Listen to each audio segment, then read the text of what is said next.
Oh yeah, cool. We'll go live for a second, and then I'll hit record when we're there.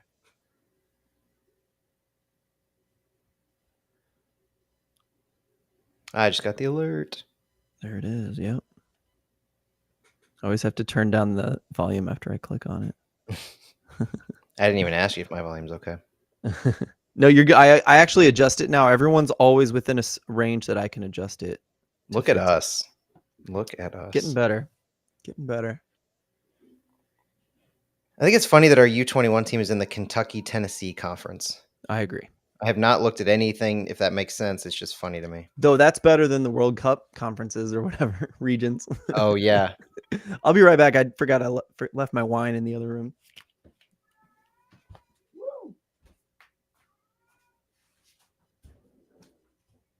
Oh, yeah, they do have a few other folks on this roster.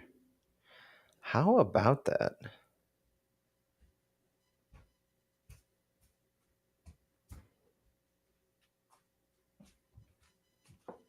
This is some quality content for whoever just tuned in on Twitter right here.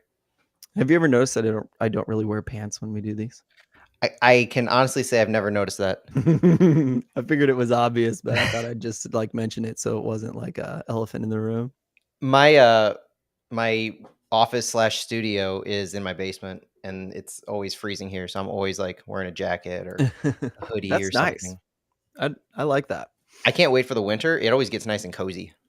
I'm on the 3rd floor, so it's actually always steaming hot up here. Quite the opposite. Yeah. Even in the winter. So like I feel good in the winter and you feel good in the summer. That's I'm gonna grab a drink real quick before we go live for the recording.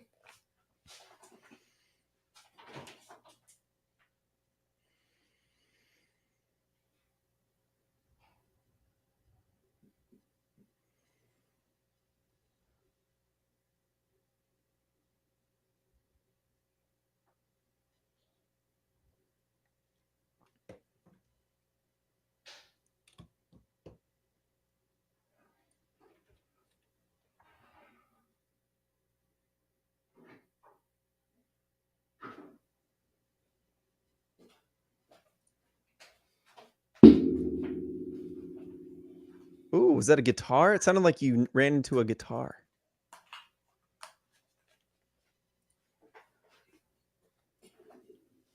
All right. Okay, you ready? Ready as I'll ever be. Yeah, I'm gonna hit record and we'll go. Pull up my notes. Ooh.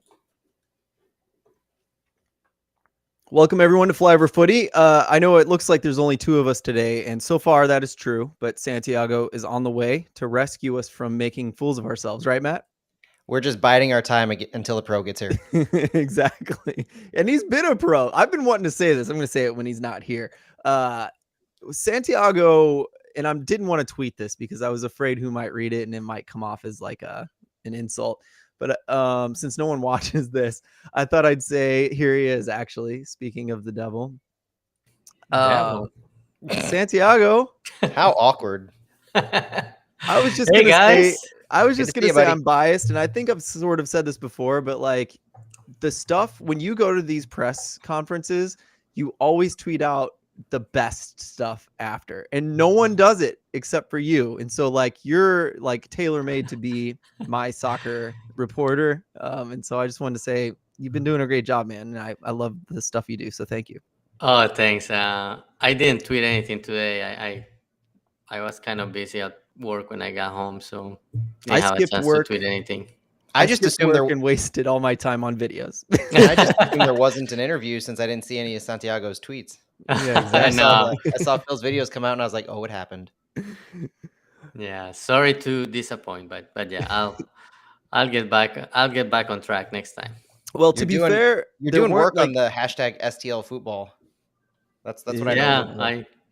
Hopefully I hope that catches on.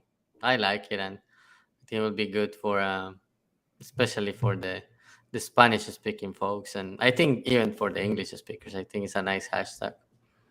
Well, and that's the thing. I mean, there's like the translate. So I read everything you put out there, no matter what language it's in. It's very convenient. It's very nice.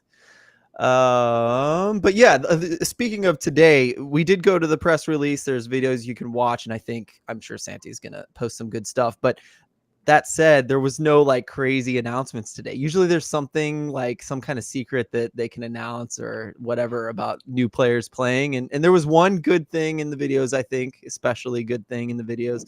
But yeah, nothing crazy today, right, Santi?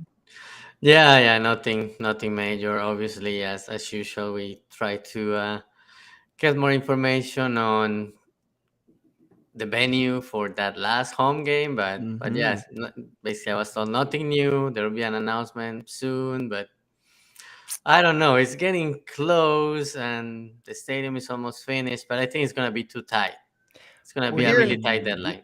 we keep hearing more and more rumors about different activities, different events. There's the persistent rumor of the women's national team match, but all of that's after September. So Yeah, we're running up against a pretty tight deadline here for that. Hackworth did kind of tease it like it was going to happen, but that's not written in stone by any means. yeah. I just know, I want to say this, that I've said this before, probably. It's one of my favorite things I ever did. I got to go with St. Louis FC to play the friendly. It was the very first competitive match played in Orlando City's stadium. And it was Precky's St. Louis FC team in preseason. Got to Brecky. play. Yeah, Brecky. And so like our academy kids got to Take a go drink up for that against, one. yeah, got to go up against, Kaká, which was cool. Oh, Like we played the nice. entire game. That So is pretty cool. that was really fun to watch. But I just want to say that the stadium was not finished. Like there were guys welding shit while I was there, So that's not a big Mm, deal. Like it was still beautiful. Well, You could see the bones, you could see what it was gonna be. That was just like finishing touches being done, and it was fine. but can you honestly envision our team, our front office, who really have a more or less a well polished, well crafted That's fair. persona? Can you really imagine them inviting people into that stadium when it's not completely finished and there's still vendors pushing stuff around, installing Pepsi stuff?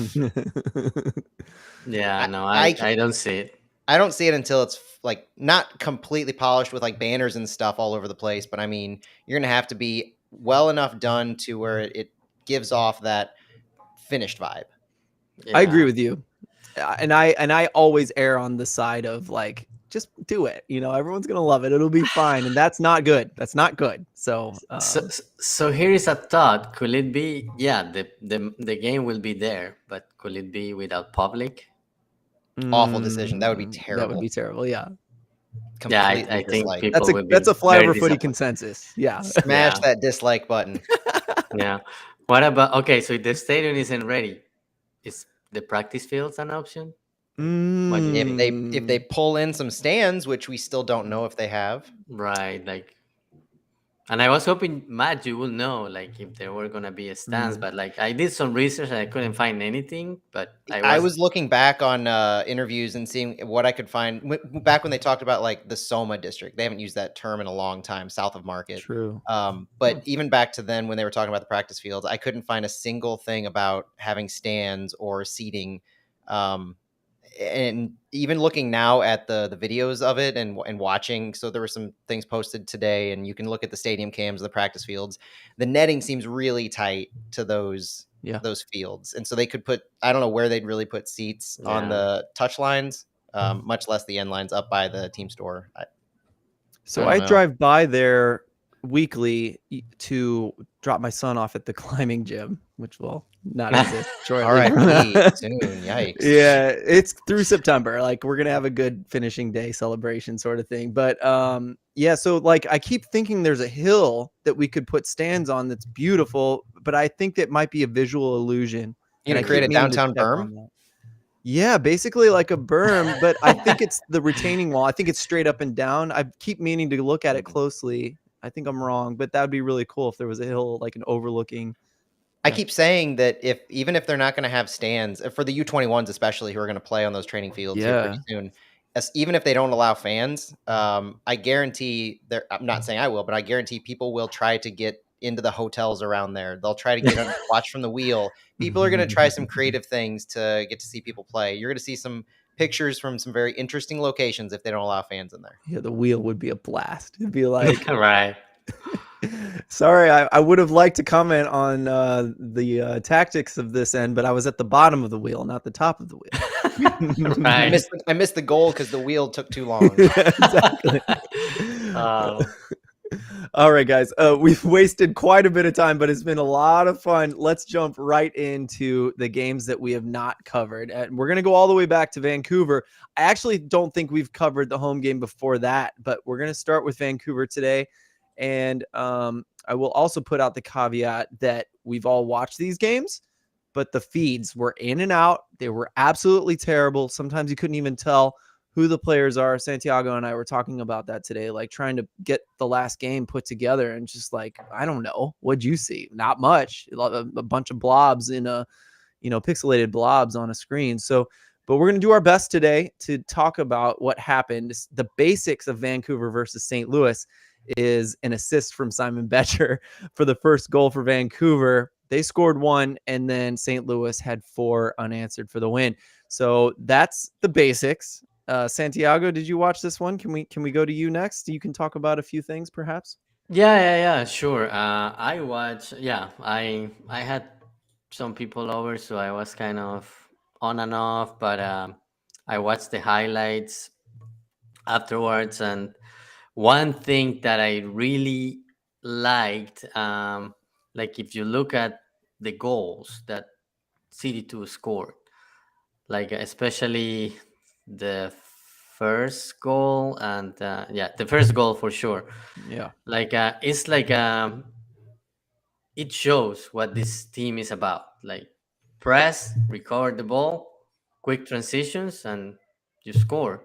Like at least 3 of the goals were like that. St. Louis recovered the ball, quick transition, quick touches between 2 or 3 guys, and then you're in a position to score. So I really like seeing that, and the team did really well. It was um, it was great to see the team winning against Vancouver, and I'm sure everybody had a chip on their shoulder just because we lost that home game. I remember when the team had the media availability before that game, I asked Coach Huckwer, I was like, okay, so this is one of those that kind of got away. I was like, yeah, you're right, Santiago. Like, we're very disappointed with the outcome of that game. Like, we dominated and we just couldn't score that second goal. And yeah, they like credits to them because they kept fighting and at the end they found a couple of goals. But it was one of those that was disappointing for the team. So I'm glad they were able to get that chip out of the shoulder and win against Vancouver. Matt, what did you think about the game? Well, I probably had the same kind of viewing experience as you guys did. However, I was still on my cruise when this game happened. So I was sitting there ported at Juneau, Alaska, trying to get some shady Wi-Fi to stream the game, and it Forgot was about that. choppy. It was choppy, probably similar to how you guys saw it. To be quite fair, I was really excited that Tomas Ostrak got on the score sheet. I think that was his first goal, and I think it was. I watched the highlights of the goals afterwards, so to make sure I was actually keeping up with who was scoring what. Kuz, Pompeu, and Ostrak. But the thing that struck me about the Ostrak goal in particular is he found space. It wasn't as mobile of finding space as we'll talk about here a little bit with Jacques Klaus, but I think one of the things that I look for in the new MLS players are specifically like what is their situational awareness? How are they playing off the ball? What are they looking for, and kind of what's their style? And Ostrak, to me, when he first started playing a few games ago, he was a little more out to the right. And there's a comment that Hackworth made completely unrelated to Ostrak about Jensen, and I go back in my mind and I think about Ostrak, and it's almost like it doesn't matter where he's playing on the field. In for City 2, for this goal, he was right in the middle of the field in that number 10 position, that attacking midfielder, and he let Doling really control the ball and draw 3 defenders over to him, if I recall. And then he just found himself, took like one step back to the middle of the box, received the pass and crushed it in. Well, not crushed it, but he shot it in. And that to me was a very exciting thing to see. Obviously getting on the score sheet in general is great, but I was just really happy with kind of how that play broke down and getting him involved and seeing how he positioned himself when attackers were drawn off of him. So and then the Celio goal stands out because I think he took it almost from midfield to the box, if I remember. Yeah. That was, Yeah. I mean, you always looking for him to pass it off or to cross it because he leads the league or is second or third in the league in some key passing categories, key passes, crosses. And so that's what I was looking for him to do or expecting him to do. And he just kind of carried it himself and found the back of the net. Yeah, So, and Juan Kuzain had a goal too, which is, I don't think it's going said very loudly right now, but Kuzain has been having himself a hell of a run. Kuzain, Pompeu, those guys, and we'll get to the Earthquakes 2 stats soon, but man, that game really just kind of kept the momentum going for those two players. Yeah, so back now that you're talking about that Kusain goal, like, so I'm just looking at my notes from what I watched.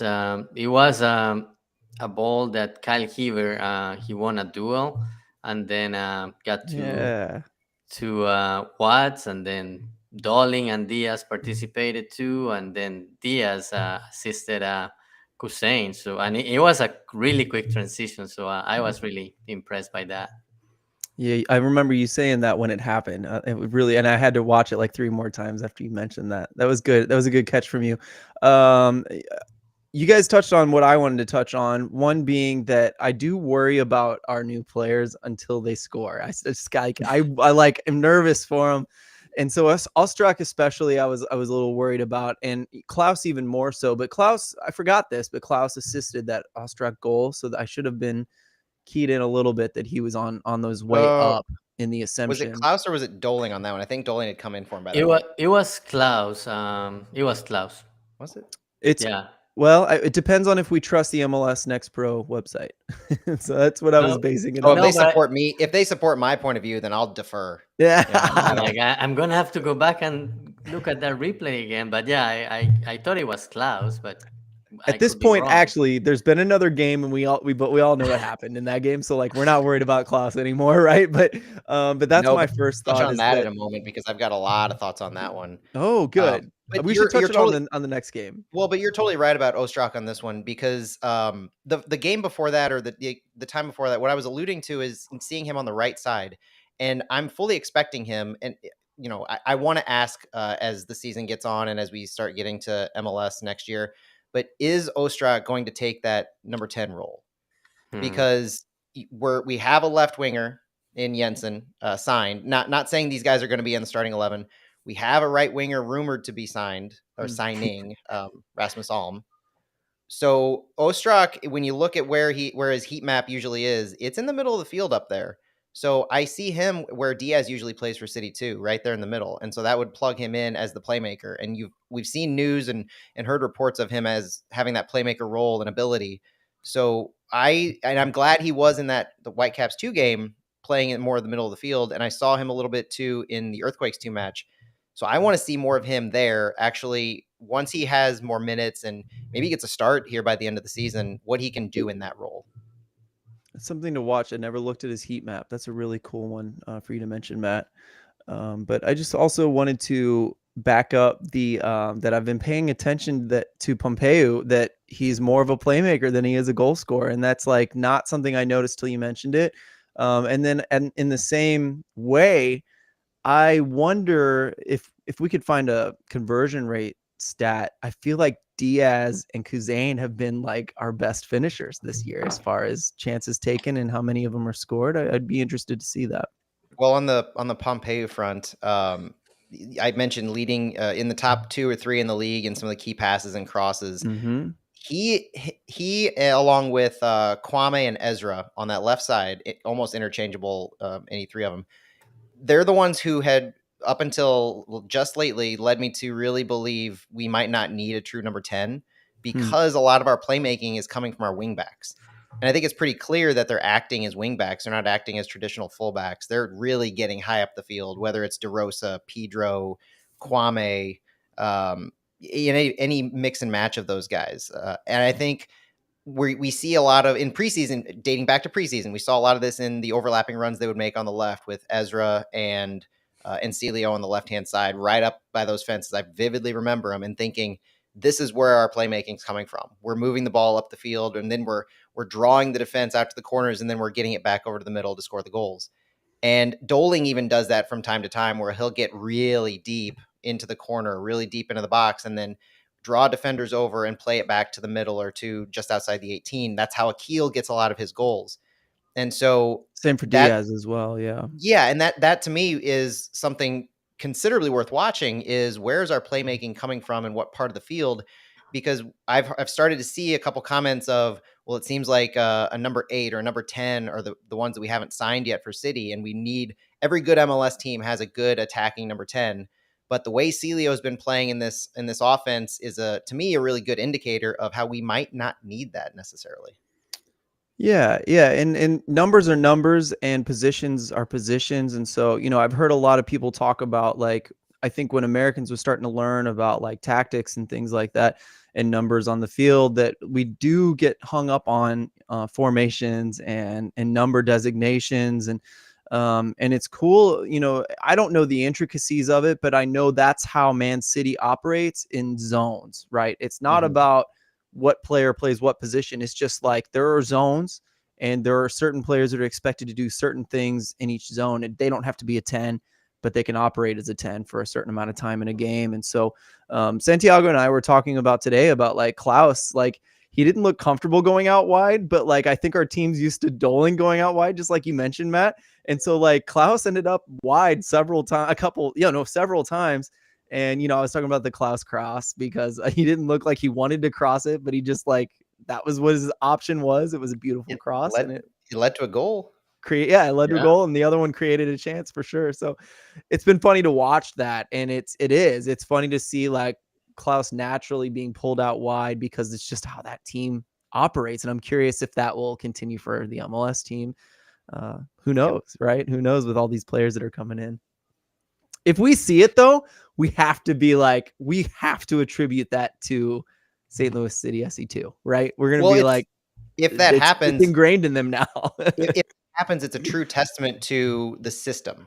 Yeah. Right? We're seeing because what I'm expecting is a lot of the things that we see, regardless of the personnel on the field, is attributable to the system. We've heard so many times that they want to bring players in who fit the system. And so I'm fully expecting, until proven otherwise, that the style of play and the way the players are positioned on the field now, that is the indicator for how City is going to perform next year. And it's a reason, aside from the fact that this is our top team, it's a reason why I think everybody should be paying attention to City too, because of all the things that are said about the system. And this is the preview in earnest of what we're going to see next year to me.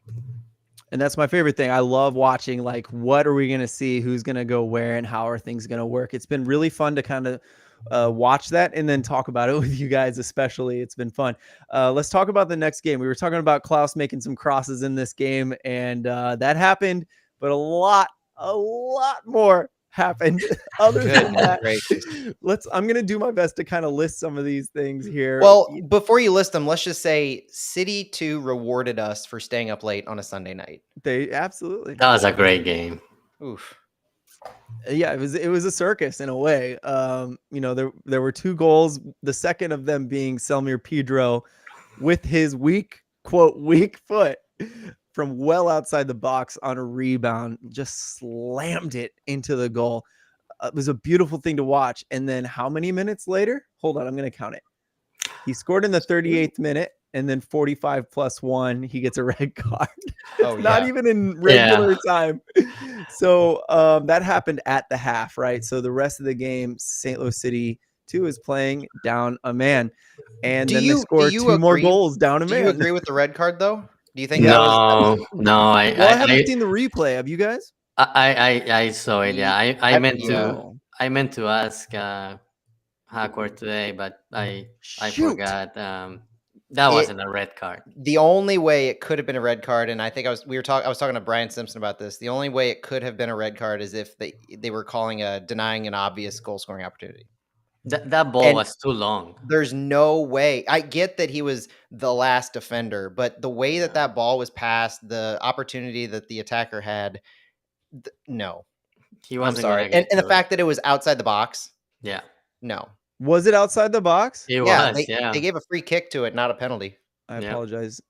You guys probably all heard that, but I'm like trying to watch these highlights. We're gonna come back to this, and I'm gonna post this on Twitter because we got to put a poll up about like what do we think about this? Can we get a bunch of comments? Yellow, on it? no doubt. Oh Obvious yeah, yellow. for sure. But For sure, there's no way that's and completely different from Yaro's red card at the end of the game, which was a second yellow, handball in the box.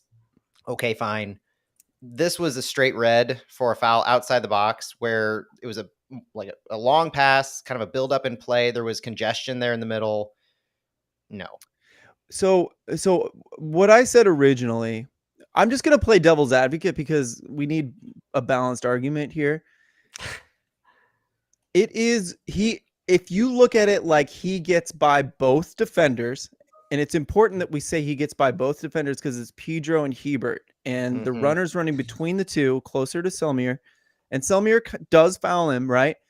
And if he is past both those defenders, that equals he is past the last defender, right? And anytime someone is fouled and there's no more defenders in front of him, that is a red card. So if you were to defend the referee, I think that's what you say. Now, he was like, the last thing I'll say is that he was probably 6 to 18 inches past Selmier when he got the ball. I was going to say the last defender, and Hebert was even with him as well. At that point, we're talking about like VAR-worthy offsides type call. Agree. Where is the MLS Next Pro bar? I didn't see my line and the dotted line and the red line. There are a couple other crosses we're gonna die on before that one. But they don't have a fancy graphic yet set up for VAR or like call overturned or something, so they're not implementing it yet. Right. So that happened. They scored 2 goals down a man. In the which I was totally wrong. I thought going into half, I was like, all right, we're gonna back it up a bit because we're down a man. We're not gonna park the bus, but we're going. I was totally wrong with that. And that's I don't think I posted that today, but someone asked like, what did you say to the guys at halftime, Hack? Because clearly you did something to get these guys to wake up. And he said, I'd like to claim that. He said, no, I just had a normal halftime talk, and then that happened. So. But I also talked to someone about how at first I was a little down on Klaus because he hadn't really scored yet, and I was starting to worry, and I was like, he really needs to score. And part of that thinking is, first of all, I'm ridiculous, but second of all, part of that thinking is, well, these guys should be scoring against MLS, so that if they can't score in the third tier of American soccer, I'm starting to worry, right? But these guys showed that like they're better than San Jose a man down. I think it's proven at this point, right? Oh, easily. Yeah. It wasn't until we were down 2 men that they actually started having an offense. Right. So I am celebrating this, but at the same time, like I half wanted this, not expected it, but I really wanted this kind of thing to happen. I'm glad it did. I feel really good. Yeah. And we were talking about it today. Like, yeah, it's third division soccer. Like these guys should be performing well. Mm-hmm. And something helpful is that they also had toasted ravioli midweek, and that unlock all the goals and all the great plays. Yeah. There's 2 things you can do to make a team good. You can get a bunch of DPs and play them on your third tier team, or you can just give them toasted ravioli. Those are the 2 options. So we chose both, but I just hope gooey butter cake has the same effect, because I understand that's next up if the poll on their app is to be believed. Me too. I hope Jensen likes that at least. Yeah. I strike against Jensen. Yeah. I bought it frozen coaster, but it looks like it's gonna be a gooey butter. Klaus was offended when whoever was giving him a bite tried to take it back. I think maybe it was Bummy or somebody, but he wanted the whole thing. That was funny. I loved it. I'm a big fan of like Klaus loving that kind of stuff and Berkey loving the terrible weather in Missouri. That's the best. Well, so on the Klaus front, so good as time as any to talk about the juxtaposition between when we saw him in person versus this game, I think. And I know he played against Whitecaps too, but I really feel this was illustrative of the fact that they're in preseason. Yeah. The fact that they're when they come in, these MLS guys, and they come in and they're having just a couple weeks or 2 or 3 weeks practice time and acclimated to the weather and the time change and the season, and they're not performing. They're getting their stamina. They're working up to match fit. And I feel that's where, looking back, it's pretty obvious that's where Klaus was in that first match. Yeah. And because he seemed a little off. He seemed like he wasn't gelling with everybody else because they all had time together. When Doling came in, there was a noticeable change in chemistry. And so it was almost like you could see how it would leave a bad taste in some fans' mouth when they're seeing that happen, and they're seeing this is our designated player, like, and this is what we're getting out of him. But context is key, and context is king in this, because this match, weeks later, with plenty of time to acclimate, plenty of time to know the system, play with teammates, to me, it was a completely different Klaus. And illustrated by the 2 goals that he scored, I made notes that on that first goal, and even on the second goal, the spacing and the situational awareness that I mentioned with Ostrak earlier for Whitecaps too was Klaus to a T. So the first goal that he scored was assisted by Juan Kuzain. And when he did, Kuzain was running down the right side. Klaus basically mirrored his positioning on the center. He kept pace with Juan as he won the ball going down the right side.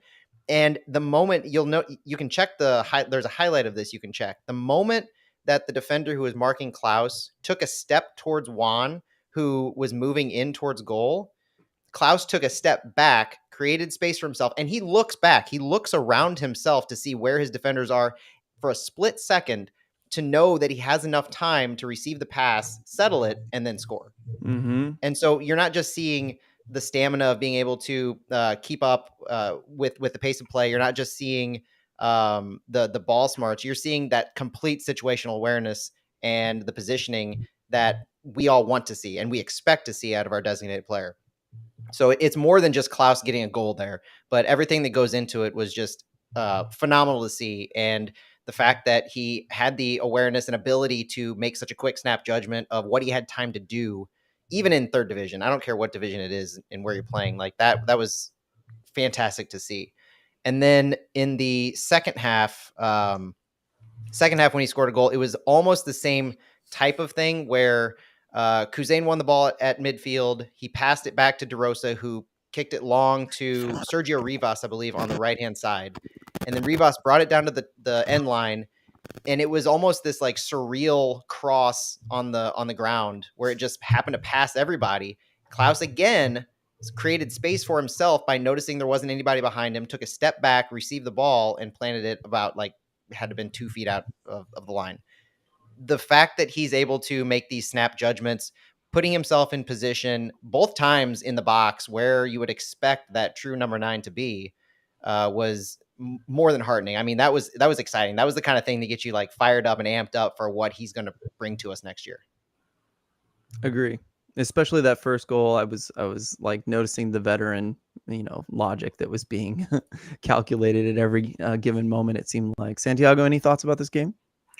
Well, back to Klaus. Yeah, he's definitely getting there. He said it himself before his first game. He at that point he was like, "Well, I'm at 70%," and you could tell, that he wasn't there yet. But he has been in 3 games, and this 3rd game he's really getting to where he needs to be. And yeah, you have to keep in mind it's preseason, but yeah, it's great to see him finally scoring and getting assists, and that's what we are hoping to see next year. Yeah, I wasn't terribly worried about him being able to score goals. I think I knew that was going to come around, but I think what I was most concerned about was the DP coming in, and in that first game, he was not pressing the way he was supposed to. Matt, I said it so many times in that game, and it's not fair, right, to judge him so early, but he was in the game and he's a DP. So okay, I'm going to say it. It's what I'm thinking. But man, he was missing some massive, pressing cues and stuff like that. And in this game, at least, I thought he was incredibly good at pressing. He went So much from better. suspect to being extremely good. I really enjoyed watching that because no one wants to see, and even Lutz alluded to, he may not be like a crazy goal scorer, but we ask him to work, to lead the lines and things like that. And so I expected that, right? And when it didn't happen, I was worried. And now we see he can very easily handle pressing, and it's fun to see how physical he is in that pressing. It's pretty awesome. And I wonder if the expectations just hinge on the fact that he's the designated player, the first designated player. The number 9 is the DP. It's a label. It's a label, but because of what the label implies, it brings a lot of expectations. And whether they're fair or unfair, I mean, he's one of 3 players we have that we can just spend on, that we could bring in a caliber of player that should be top class in MLS. And I think that context of remembering at what point he came to us and played against, who was it that we played at home? Chicago. Yes, the Fire 2 game. It was Chicago. And so it's important to remember where he was at that point. And I think in the long haul, it's going to be easy to just create that narrative of, all right, this was an obvious outlier, and we could see that he came in and he was getting warmed up to the system, and this was clearly preseason. But it's a fun progression to see of how we got to see minutes at that point up until where we are now and where we're going. Yeah, it's great to see that progression. He said before playing against Chicago, he had not played a competitive match since April. So that's something to keep in mind too. And also, I'd keep trying to remind myself that DP is just a label with this team. The fact that Nilsson and Berkey are not DPs, it's like the label DP is very muddled on this team. And even Leuven, like, I'm not certain he's going to be what a lot of people expect to be a midfield DP, in MLS. Like, he may not be that level, and I'm still trying to convince myself like not to put that label on him quite yet, if ever, and it's fine because we've spent well. Doesn't mean that Leuven has to bring, what I mean, has to live up to a level that he may not even be, or Klaus for that matter. They may end up being that, plus we have these plus players, but who knows? It's something I keep in mind. Yeah, it's a balancing act for sure, because there are mechanisms to bring players, and there are probably under the table deals that you can make, like LAFC has pretty clearly made with a Gareth Bale type player. You can bring that player in not a designated player deal, on a TAM deal. I mean, if that can be done, then the sky's the limit on what you could probably do. But in general, I kind of disagree because of the scarcity of the DP. And you need, whether they're going to be a goal scorer or not, it's not necessarily about scoring goals. It's about making the impact to the team. So a Leuven, I like to think of as what we'll see, isn't necessarily a goal scorer, but that person who can change the game when he's in. And he should be changing the game, driving the field. He should be that pivot player who can make things happen, and a playmaker. And he's an attacker just as much as a defender, and he's the game changer. Because if you're going to spend a designated player spot, the fact that MLS has such a salary cap with the Garber bucks that they do, there's finite resources except for designated players. Designated players don't have finite resources, and spending wisely on that, if you're going to spend on that, you have to make those players land. And both Klaus and Leuven are on more or less long-term deals. So you're either going to have to eat cash if they don't turn out, or you need to have made smart decisions. And so far, I have no reason to believe that they aren't smart decisions. We're seeing the fruits of Klaus as he's getting acclimated. I have no doubt we're going to see something similar to Leuven. And it seems like so far so good on the bringing players in who fit the system. But I do definitely put a lot of stock in those two specifically because of the DP designation. That's fun. DMs are open, guys. So if you guys have any thoughts on this, Matt and I have presented 2 perspectives, and I'd love to hear if you guys have more perspectives or what you think about what we've presented today. Anything else on this game? We should probably move on otherwise, but there's still more to talk about. What I do want to say, Berkey's saves made a massive difference in this game. Sorry, Santi, did I steal it from you? A little bit. So very quick. So guys, 10 seconds into the game. Yeah.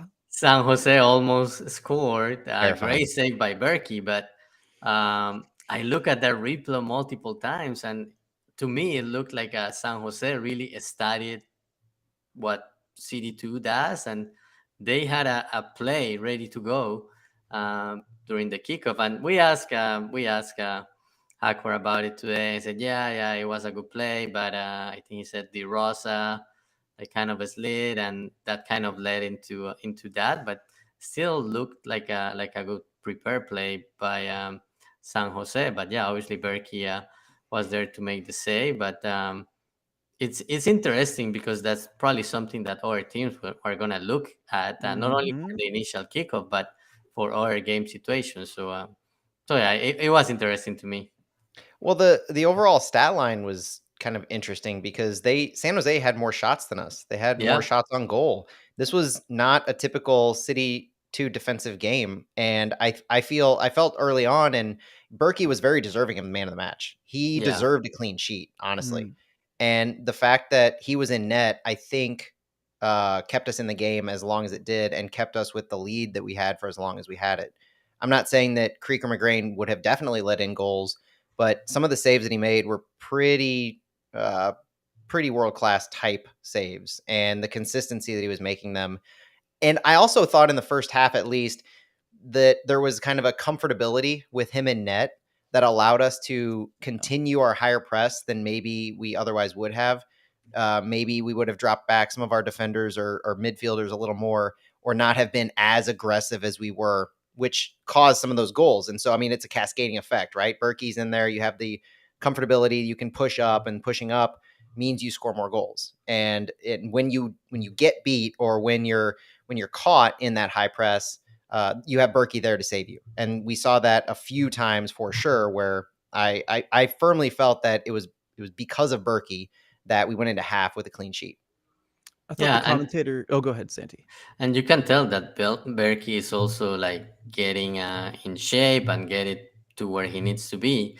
Like we didn't talk about this, but that game against Vancouver, like at least to me, it looked like he had responsibility on the goal Vancouver scored, and I think that was that he wasn't at 100% yet, and you had to get into those game situations, and you could tell that he was still in preseason mode. But I can see that he's getting there. He had a great game against San Jose.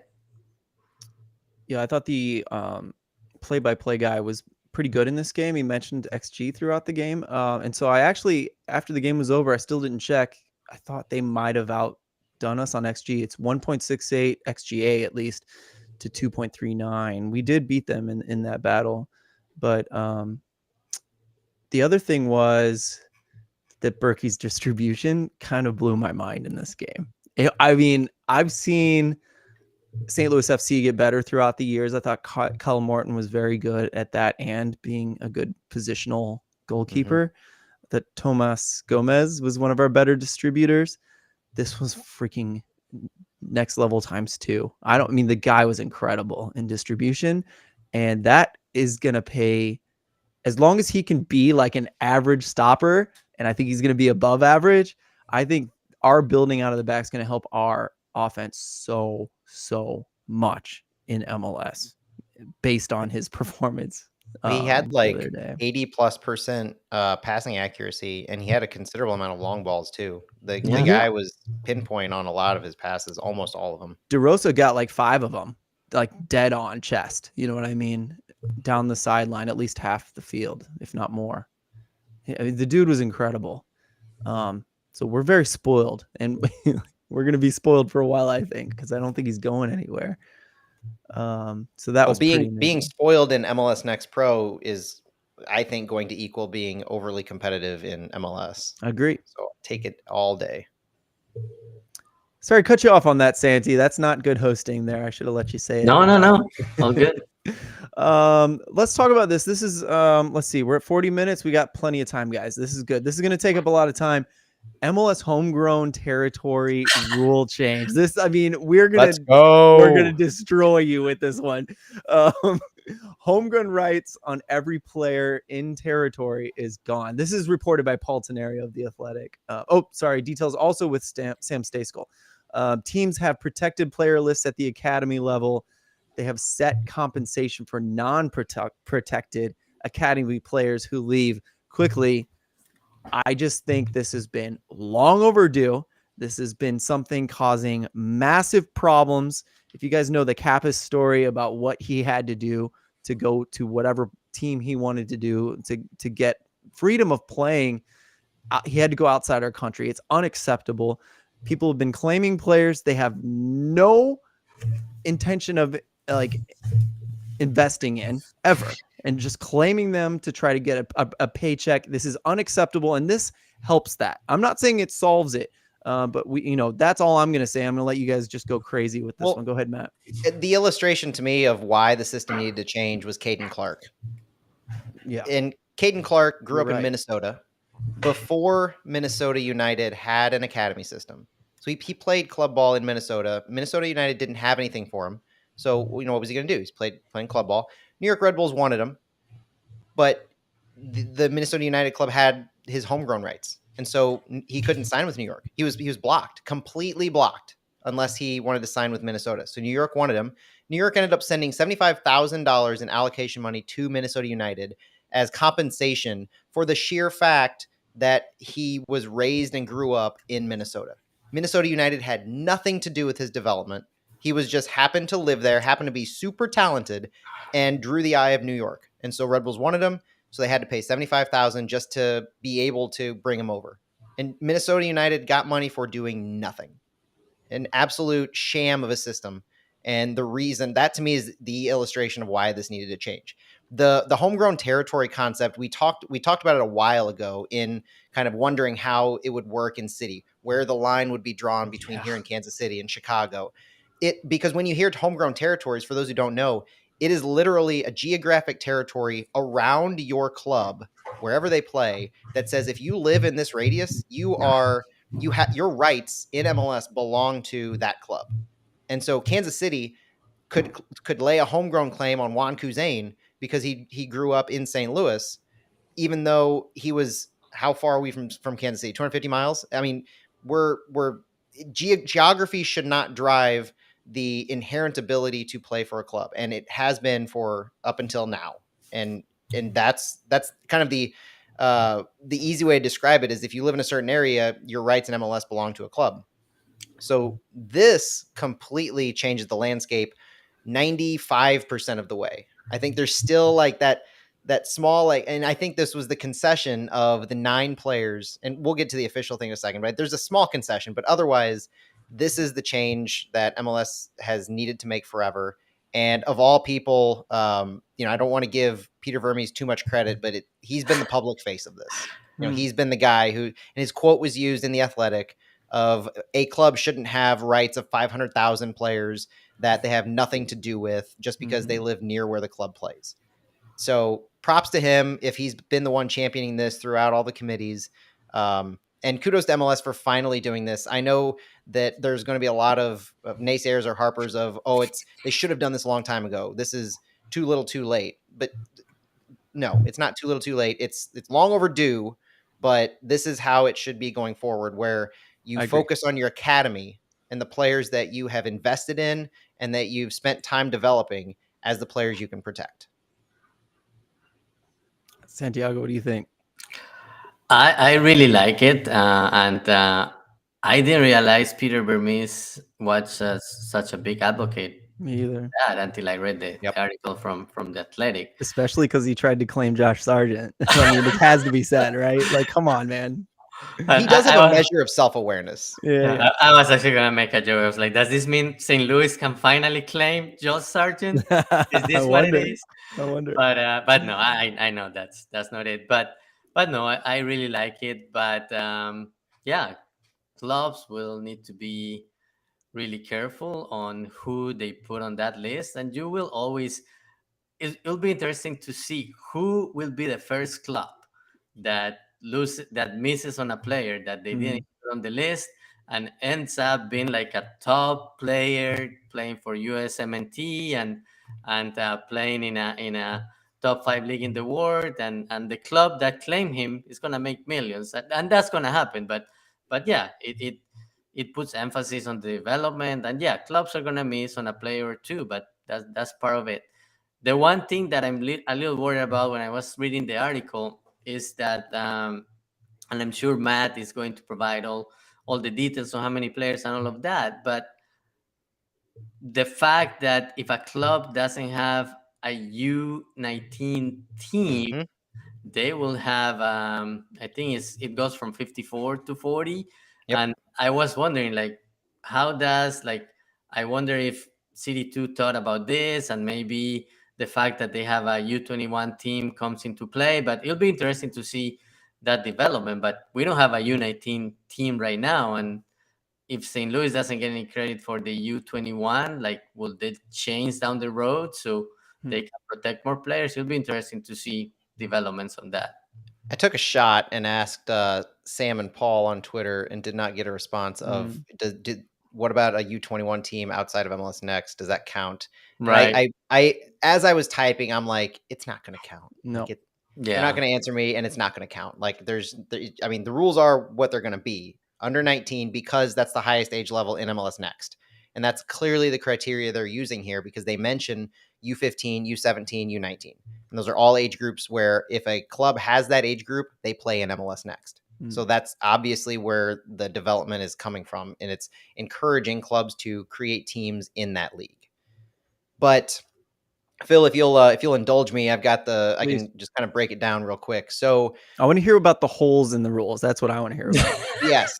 So whereas, and there's some weird like flexibility. So it's not necessarily going to max out. Every club might not protect 54 players, and some like City won't be able to.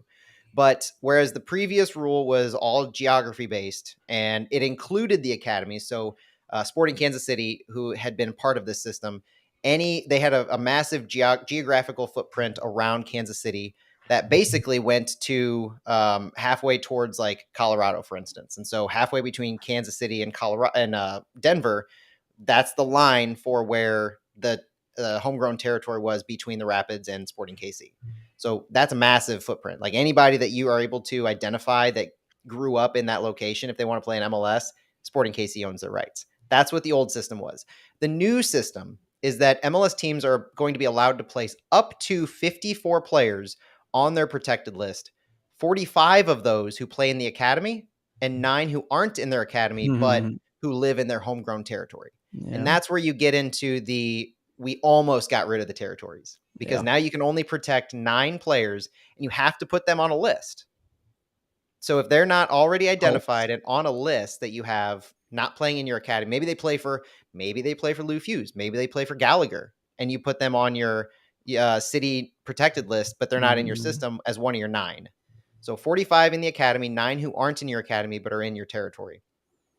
Anybody else is now able to freely sign with any other MLS club without any compensation being made.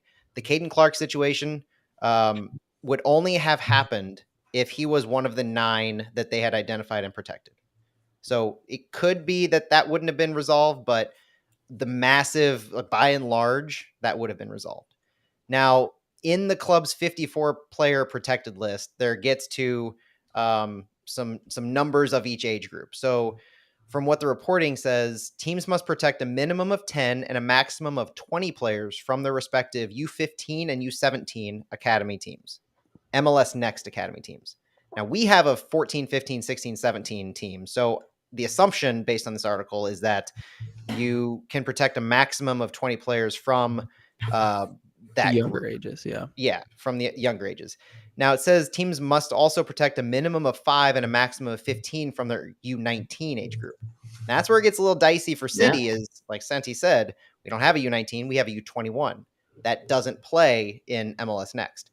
And I like that they included the phrase U15 and U17 MLS Next Academy teams in this, but they said U19 age group, not specifying MLS Next. Trying to, maybe I'm reading too far between the lines and getting in the weeds, but there does seem to be some kind of wiggle room, and it'd be interesting how that shakes out. The important go home thing, though, is 2 things. So of those 9 non-registered academy players who you can protect, a maximum of 5 can be protected from any specific age group. So you can't just identify a bunch of U17s and say we want to protect 9 U17s. There has to be a little bit of a mix, a maximum of 5 per age group. And the other aspect is if an MLS team does not field an under 19 academy team, like you said, Santi, then you can only protect a max of 40 registered academy players, dropping from that 54.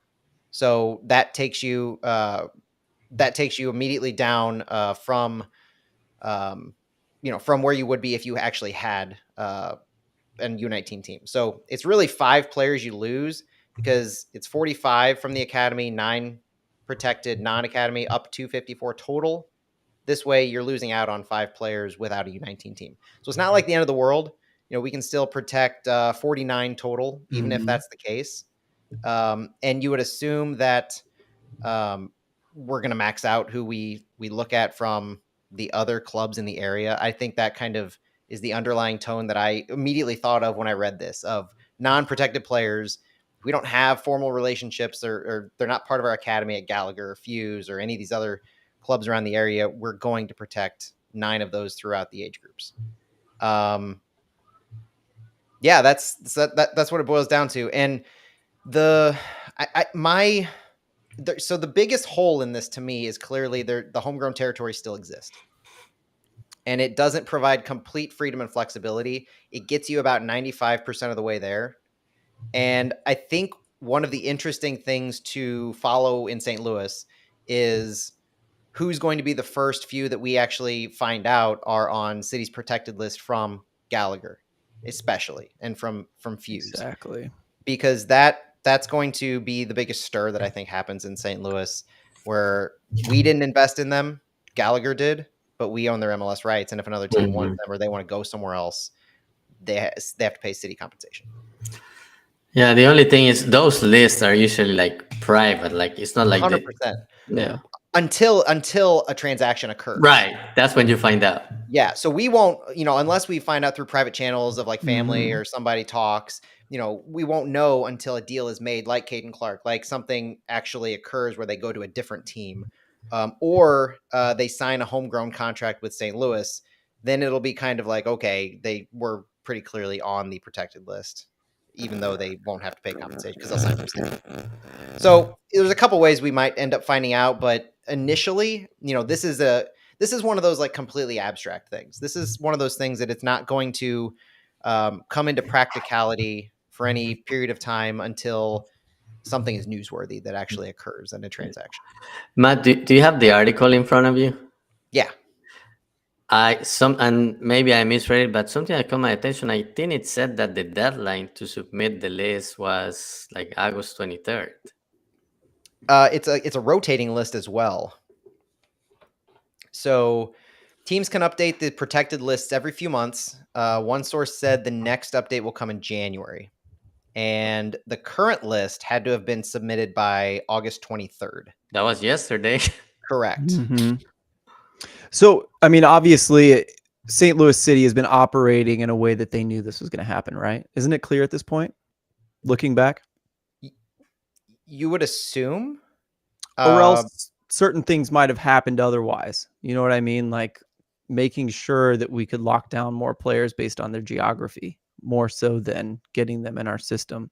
In our MLS Next Academy. You know what I mean? Well, so I think I don't know how much you can really say that it played into the formation of who is in our academy, but I think it might be an inherent thing, honestly. Like, I don't know that I would say this specific thing may have been known for 9 months or 6 months that it was coming. And so gobble up as much of the non-academy players into our system as you can so we could protect them and make them one of our 40. I just think this is going to go along with the overall philosophy of, I don't want to use the word poach too much, but bring as much local talent in the area into the system as possible, just because you want to have that talent in your system. And now we're able to take advantage of these specific rules of protecting players in our system more so than just players that exist in St. Louis area. So Stuart's not here, so I will gladly play the role of the cynic in that they knew this was happening. That's why they gobbled up as many Scott Gallagher.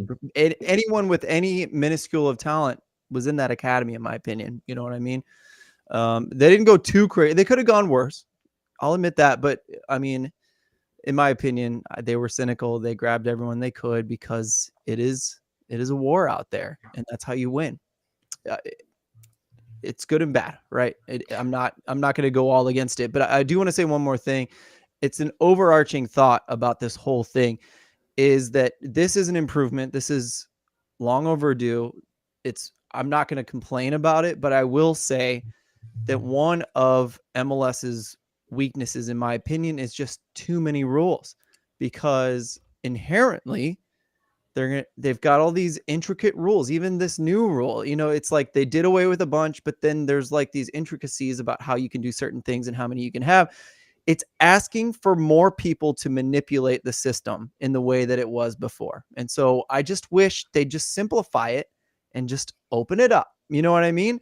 And not, it's very soccer wars of them to say, not just like put whatever players on a list if you've invested in them. And it is put an MLS Next player on your list. It is, it's all MLS related. And then you get like 9 slots for the crappy geographical thing that I guess could include USL players. I'm not even sure about that. Or USL Academy players. It would include, like things like that, or other independent teams that might have a good young player. And that's natural anyway. It's whatever. But the main overarching thought here is that like there's still way too many rules. And I hope this is one of those things that's going to continue to eliminate and just chip away slowly. Sometime in 2040, we might get rid of that last problematic baby steps. Yeah. Those are my cynical thoughts for the night. I don't even like to think of it as there's too many rules. I like to, and I do think there's a distinction. I think there's too many restrictions. So I don't have a problem with like rules that exist as long as there's flexibility and less restrictions. But flexibility is what people look for to win, to do things like recruiting Jalen Lindsey from North Carolina. Like that's how people take advantage of the rules and win. In my opinion, that's part of the problem. See, I wonder if because of this, we're going to see some kind of expansion of a scouting network that exists in the United States by the MLS clubs. If they're going to start spending more to have connections or to utilize analytics across your former homegrown territories. That would be positive. Yeah. Well, and especially like if you look at there was a map that came out today, or I think it was today on Twitter, that had a new U.S. soccer top 3 division map of clubs. And there's a lot more than there used to be, but there's still this massive gap in the northern Midwest over to like the northern Mountain West. And so you have to figure that there's, so much undiscovered talent, even in urban and suburban areas near clubs. But I wonder if this is going to kind of be the impetus to expand some of those previously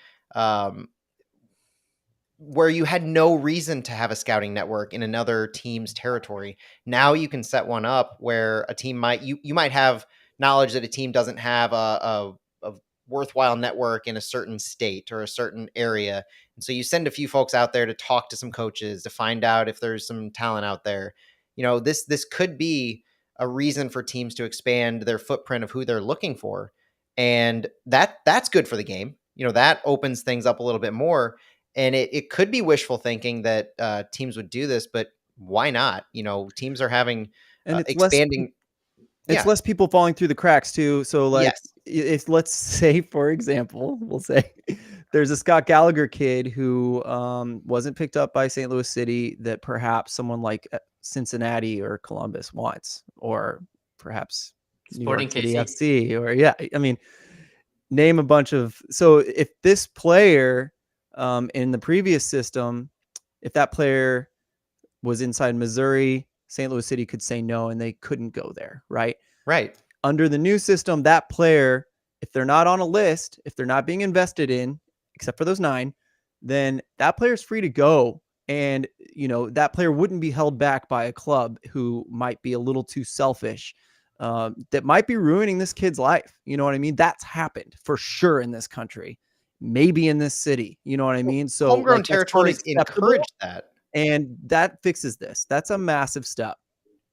You're totally right. That the way that had been approached is completely unacceptable, and it is counterintuitive to everything that we would want as far as soccer development in this country, player development in this country, and the previous rules encourage that. In by having territories where literally anybody that exists in this territory is yours unless you say otherwise, it encourages that, and this does away with that. So I'll celebrate it for nothing other than that fact. That's fair. And I will too. Let's move on. That was good stuff, guys. We got to move on to 2 more topics. Let's try to be quick with this. It's going to be difficult because a lot happened. There's a U21 team that's going to be playing in the UPSL. So we have new coaches. We have a whole new academy coaching structure involved with this as well, seemingly at the same time. At least that's how it was announced. So Matt, why don't you get us started on this one? So a few months back, I feel the UPSL team was announced by City, a U21 team that was going to compete in the UPSL as part of the St. Louis City SC Academy. And that was kind of it. So there was an open call for tryouts. We knew that they would be playing in the fall, but that was kind of it until this week. This week for I think the first domino to fall was the coaching staff announcement. So there's kind of a shuffle that occurred in the 22-23 academy coaching staff, where the biggest news to me is that Andreas Schumacher is out of the system entirely.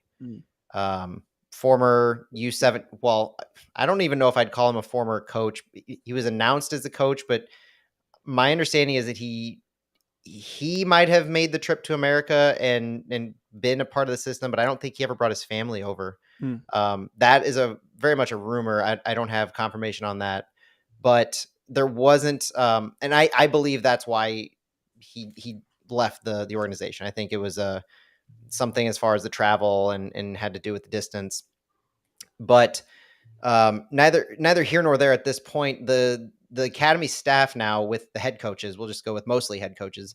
Dale Shilley remains the academy director.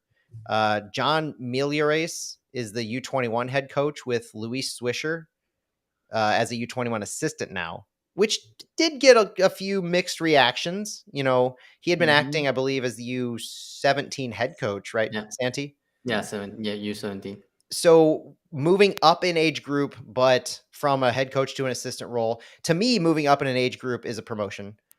Because you're coaching higher quality players. I can definitely see, and I would not argue if people saw it as a demotion from a head coaching spot.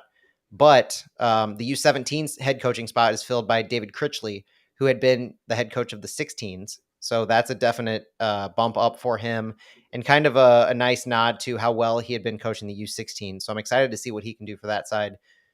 The biggest exciting thing for a lot of fans in St. Louis is new U17 assistant coach Sean Reynolds. That's awesome. Man bun wearing Sean Reynolds. He was in town for that Fire 2 game, and there was a lot of curiosity on what he was doing in town. Who spotted him? I forget. He was hanging out with the Luligans. He was hanging out with the supporters for a little while. And nobody asked him, or he was coy. He was coy. Okay. He was coy, but I'm glad to see, and that was kind of the assumption. He's interviewing for a position. You know, what's it going to be? U17 assistant that's a good gig. Yeah, it's funny because I was in the press box at that game and I saw a guy. I was like, "Oh, is that Sean Reynolds?" And he was wearing like CD2 like clothing. I was like, "No, there is no way that's him. Why will he be here?" But it's a great story. I love it. Yeah, that's super exciting. St. Louis legend at this point, right? New head coaches for everything below that. The U16s have Adam Burke.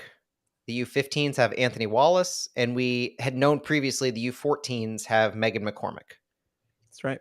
Tim Kelly, Mark Pye, Charlie Rankin hanging out still as the academy goalkeeping coach, the assistant academy goalkeeping coach for Mark Pye, and then Charlie Rankin as an academy specialist.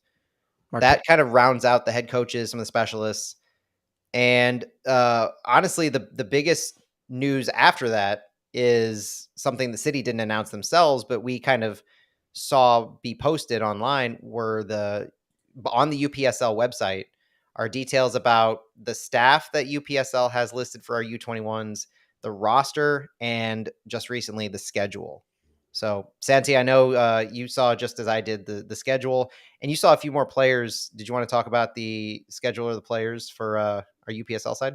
Yeah, it was interesting that we found out that the desktop version and the mobile version of the website were different. So we were able to find a couple God more bless lower players. league soccer websites. Yeah, we were able to find that a couple of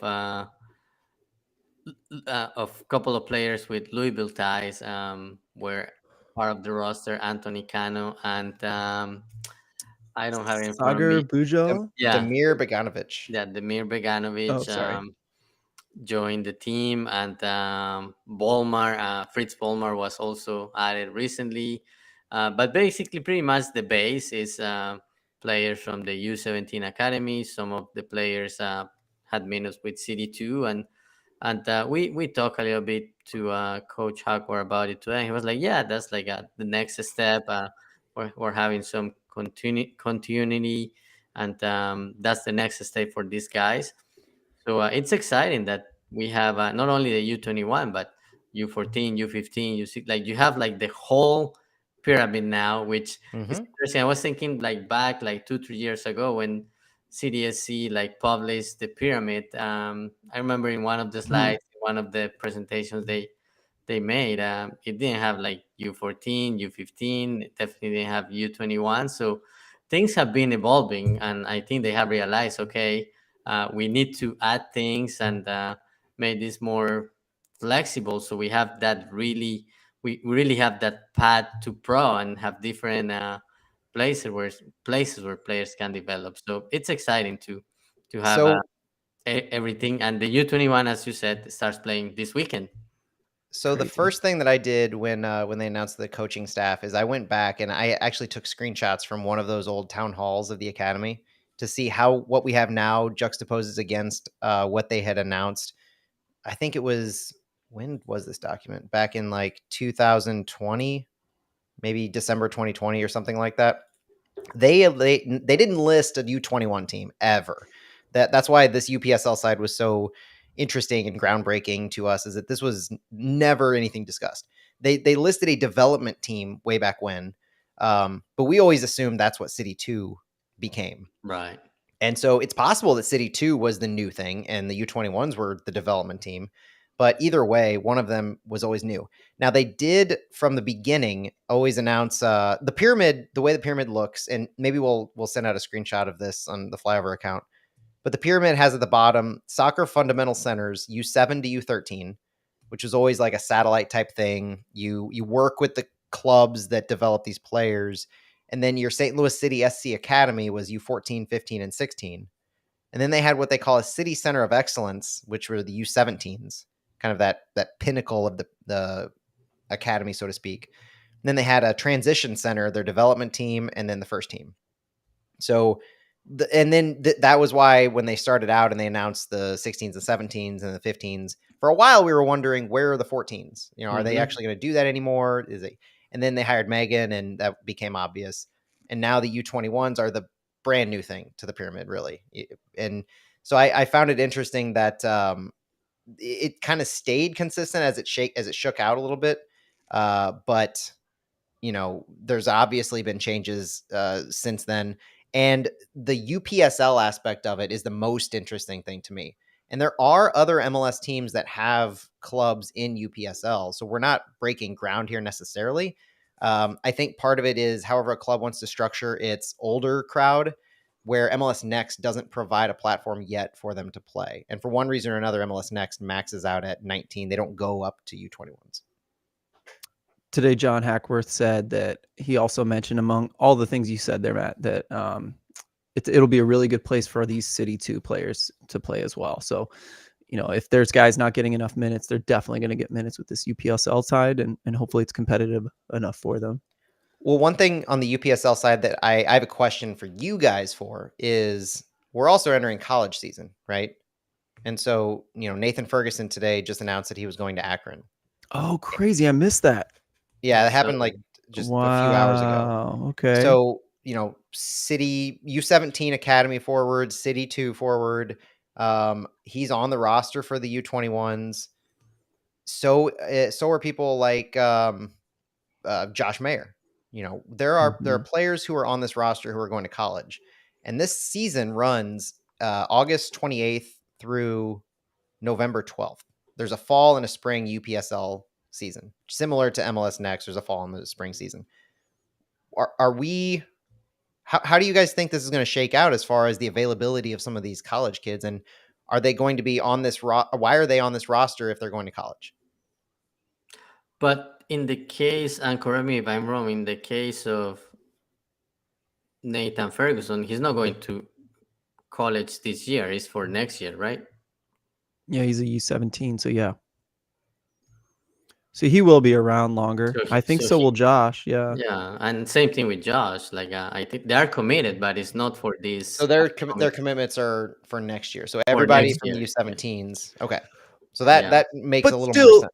Even if that was true, Matt, that's still like you get them a little bit longer. You get eyes on them because, the pro season's wrapping up, and so if they're not going to play in the playoffs, or if we didn't make the playoffs, this UPSL team is going to catch them. We're going to get some more time with them. I think it's a wonderful thing, and it doesn't ruin their eligibility. That's the biggest thing. That's the key. That's the key to this whole thing. And you'll notice that everybody who's played for City 2, who is on this roster. So you have Nathan Ferguson, you have Miguel Perez, Josh Mayer, Anthony Faupel, Fritz Vollmer. All of the City 2 players were on amateur contracts. And so this continues to preserve, without any caveats, their collegiate eligibility. Mm-hmm.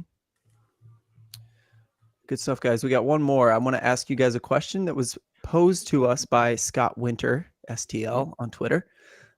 Scott comments a lot. So, Scott, thanks for paying attention, man. Appreciate it. Keeps us going in some ways on some nights. When it comes to City 2 players, anyone stand out in terms of chemistry with the first teamers so far? What do you guys think? Do any City 2 players stand out in terms of chemistry with the first teamers? Does Juan Kuzain count? Yeah. He's kind of a hybrid, isn't he? But I think he's the one who we aren't positive if he has an MLS contract similar to what Josh Yaros is, where he was signed for City 2 and then he is a kind of a 1-and-1 deal. But if he would be my thought right now, based on the past few games, assisting on goals, scoring with MLSers on the field in our attacking front. I wouldn't necessarily look to Kyle Hebert and Josh Yaro for this answer. I think he's more looking for Klaus and Ostra. But there haven't been any any howlers, you know what I mean, from playing out of the back with Berkey. But to me, it's Juan Kuzain. I noticed the past few games seems to have, and Celio Pompeu has definitely picked it up. But both of those players have always been there in their talent this year. I think they've played especially well and have done, in some cases, some really new and interesting things. Celio, the reason he might have scored that screamer against Whitecaps too was because the Klaus was drawing the defense. I don't. There was a lot of congestion in that area, but I mean, they're playing with confidence. They're playing with strength. They're getting the ball where they need to be. There's a lot of opportunity. They seem like they have just that higher level of confidence, Juan and Celio, and I don't think it's any. Just a doubt or that the fact that they're in the attacking third. And, you have Klaus up there, you have Ostrak up there. Those are kind of the two main guys who have seen a lot of significant minutes from the MLS side who have jumped in. And so it kind of makes sense that the attacking players would play well off of them, if anybody was going to me. What do you think, Santiago? Well, this only happened one game, but I also like what I saw when Dolling and Klaus played together. I know, like, a lot of coaches don't want to have two number 9s together, but I really like what I saw on that game where they played together for 45 minutes. Obviously, it's a small sample, but it looks like they had some chemistry and they were aware of where each other were on the field, and they knew where to place themselves. And Dolling, at the end of that game, he talked about it and said, "Yeah, it has really helped me, like, to see how he puts himself on the field and what he's doing, and he sees Klaus like at the next level and kind of looks at him like a mentor, and he knows where he needs to be if he wants to bet, if he wants to get to the next level. That's like kind of a mirror for him. He's looking at, okay, these are the things I need to do, and this is what will help me get to the next level. So I really like that one. It was only 45 minutes, but yeah, we had definitely seen good things from different players. Also, last game, maybe it was the game before, Max Snyder also looked really good. He even participated in a goal. Um, it was actually Ostrak's goal. He recovered the ball and passed it really quickly to Klaus or Dolling. We still don't know. I guess we have to go back and look at the replay, and that generate a goal. But yeah, I think that the guys, all the CD2 guys, are, once these guys came in the picture, they knew they had to step it up, and you can see that. Worth mentioning too that Max Schneider was named specifically in a Post-Dispatch article by Tom Timmerman as playing for a spot on the city roster. I saw And that. he was running against an issue of international slots where he doesn't have a green card and City has one international slot left, and mentioned earlier, rumored to be Rasmus Alm from the Swedish First League. So he would either seem to be having to prove himself that it's worth spending GAM to acquire another international slot for him, or somehow get a green card in the next 6-7 months. Yeah, my hope is that by January or February, some of these guys will have a green card. Is it that, but that might be too late though in the grand scheme of things to keep him, unless we're gonna. No, he's aged out of the U21. So at that, I think that might be too late as far as making the decision though. Yeah, but Because you can like extend like his CD2 contract, and then when the green card that's true. situation is sorted out, then you can add him to the roster. Now that would be the interesting aspect of it though. Can you stash some of these players if they're playing for City contracts and they're internationals and they would cost an international slot, and we brought these guys over, international players, as we turn over their green cards, can we then sign some City 2 players to backfill their international slots? That's an interesting perspective. As long as it is before that roster compliance deadline, it's probably okay. But Charlotte showed this year that The Charlotte rule. That deadline for international slots is nothing. They converted some of their players to domestic players 2-3 months after the deadline. Yeah. And we found out at that point that, yes, it might say that word for word in the rule book, but that's not what it is anymore. So you never know. I have two answers for this one. Let's do it really fast, guys. Really fast. Do you think our DPs will have a strong influence on remaining promotions to the big club? So what players will our DPs help the most? And what DP would that be? Say that again, Phil. So he's asking whether the DPs, the new players coming into the team, whether they will help other players get promoted to MLS through their good play. You know what I mean? Will they elevate I took the question to the main team? I took the question a different way. I was thinking about which players will they block. So, maybe so. Yeah, positive or negative. That's fair. Well, so the first thing I thought is, how dare you be the cynic? How dare you? I know, right? Leuven is one of our DPs, and so we have a number 6 role filled on our roster. So Akil Watts, Max Schneider, they're AJ Palazzolo, like that blocks a slot for a number 6 player on our team. So now, because of that DP, one of those players may not find their way on the roster because Leuven's there. So that was the first place I took that. Your follow-up way you described it is based on the play of the player. So, for instance, the way Klaus has been playing, Doling, Kuzain, and Pompeu have all benefited from what I can see very recently. Very small sample size, so don't read too much into it, but very small sample size.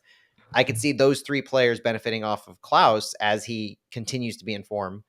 And then Leuven as our other designated player, I can definitely see Kuzain and Pompeu, just because Leuven should be that pivot. He should be the number 6 who kind of controls where the ball goes, controls the midfield, and kind of draws players in.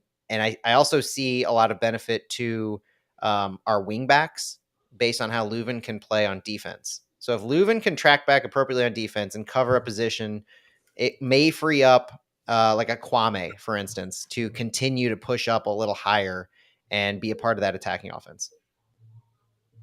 Santi?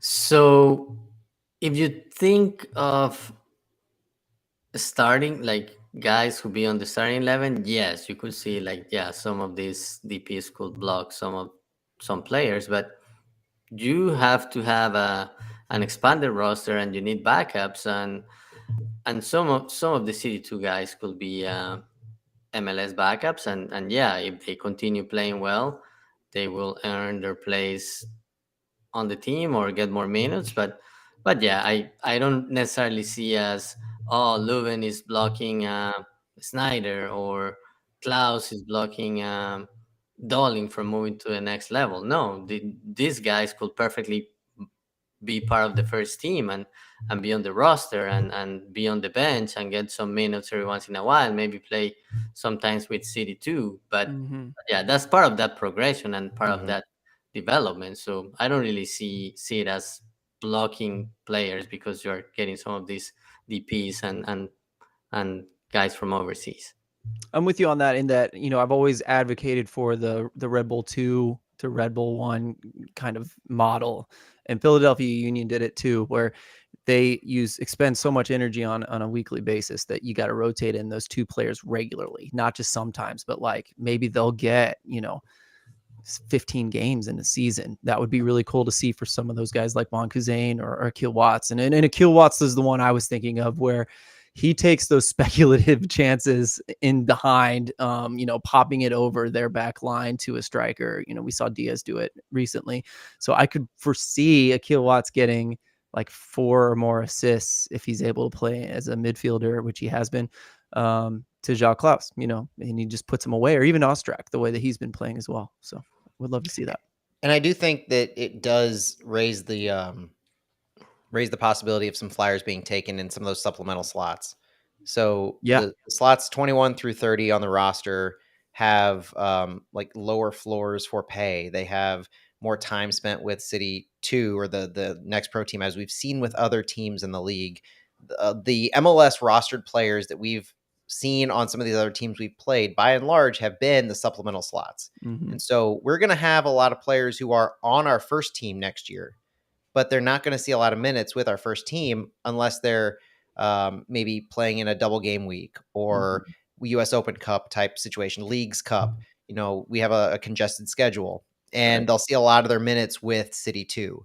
So that could be where a lot of these players who are high performing in City 2, maybe they don't quite make it to the City roster. They're definitely helped by the DPs. I don't think there's any question that the DPs aren't going to raise the capabilities of a lot of the other players. They should be making everybody on the field better around them. That's part of their role. And I mentioned earlier, Leuven, he's not going to be maybe a goal scorer to the point where Klaus would be, or a high profile attacking DP would be, but he's going to be making everything around him better and be that linchpin in the midfield. So guys like Akil Watts or Max Schneider around him, the wing backs, DeRosa and Kwame and Ezra, they should all be benefiting by having those guys on the field.